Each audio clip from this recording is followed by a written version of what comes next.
Okay, dahil gutom tayo, gagawa tayo ng pagkain. At gagawin natin itong rice, roni, creamy, 4 cheese. Sundin lamang po natin ang mga kailangan. Butter, 2 and 1/4 pala na water. Ayan, sundin lang natin po ito. Una, syempre, gamit tayo ng kaldero. Ito natin. Tapos, buksan natin to. So, nabuksan na natin. Ito ay may kasamang seasoning. Tapos, yung rice. Okay, lagyan natin ang rice. Ito po yung tsura ng rice. Tapos, ito, ilagay natin itong butter. Tapos, i-mix natin sila. Hayaan natin matunaw yung butter.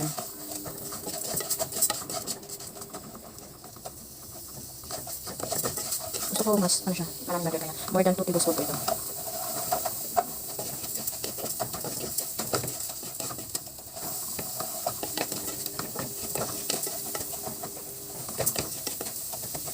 At pag natunaw na po ito, ilalagay natin yung tubig. At yun na nga ay natunaw na ang butter. Ilalagay na natin ang 2 cups ng water. At 1/4 daw. Yan. Tapos, hintayin natin yung mag-boil. I-boil natin ito ng 15 minutes. 15 minutes. Takpan muna natin. Tapos, i-ano natin ng 15 minutes. Ayan, for 15 minutes po. Hintayin natin ang 15 minutes. So, habang niluluto tayo ng rice, niluluto tayo ng ulam. At ang ulam na gagawin natin ay simple lang. Itlog. Magpipinto tayo ng itlog. Kasi luto ko. Tapos, lalagyan natin ito ng bacon. Yung beef breakfast strips. Tatlong itlog yung i-edit natin. Lagyan natin ng curcum or yung turmeric, konti lang. Tapos, lagyan natin ng paminta. At then, asin para magkalasa. Konti lang din. I-edit na natin.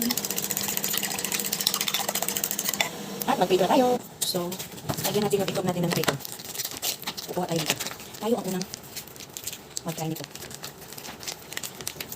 Ito tayo. Ayan mo, kapal. So, gagamit lang tayo ng ilan ba? 1. Ay. 3 lang. Huwag natin gamihan. Tapos, i-slice natin ng i-check natin ng maliliit. I-check na natin. Kumulo na siya. Hintayin natin maluto. Tapos, ilagay natin to.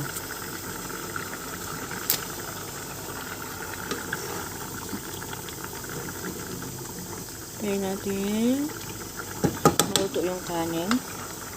Tapos, lagay natin.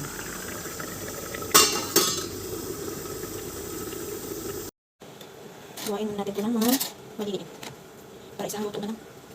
Ito. Ay, nahuhulog. Ayan. Ito na yung ilalagay natin sa ating itlog. Dito, magpapainit tayo ng kawali. Tapos, lalagyan natin ito ng mantika. Kunti lang. Kasi una natin ilalagay ito ang bacon. Check natin yung kanin. So, lalagyan natin yung ating bacon. Or beef steaks.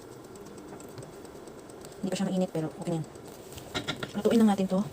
I-fry. Pakasakasan natin. Okay na. Init lang ating mantika. Igisa-gisa natin ito. Petohin natin.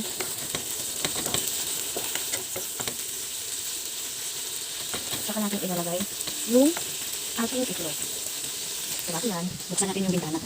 Kasi mangangamoy. Hintayin na natin itong magluto. Ilagay natin yung itlog. At ayan na nga. Nag-red-red na brown na siya. Malabas na yung mga mantika niya. Ang dami yung mantika. Dinagdagan pa na natin isang itlog kasi ang daming mantika. Para hindi siya masyadong ma-oil. At then, ilagay natin itong itlog. Ilagay natin sa ating bacon.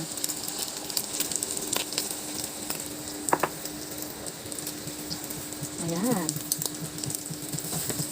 At nangangamoy ang buong bahay. Gamitan tayo ng madam ito.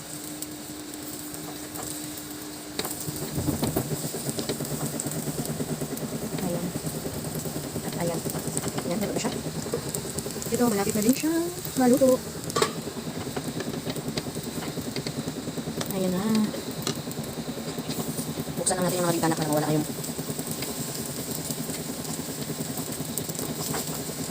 Patayin na natin. Okay. Buksan natin ang mga bintana. Patayin.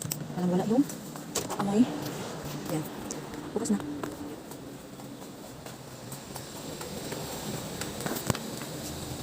Sipasin na natin ito. Ano na ito? At dito naman tayo.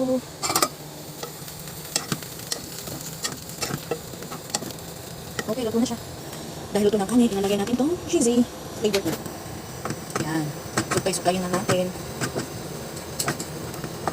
Para lumabas yung flavor na.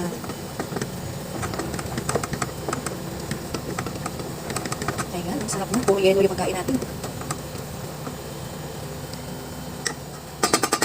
So, paiigain na natin ito siya. Paano natin yung water niya.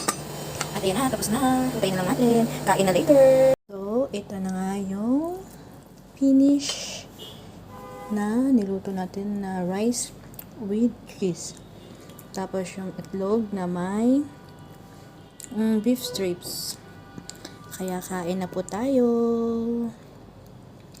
Thank you po sa panonood. Happy eating po. Maasalama. Syukran. Kalas.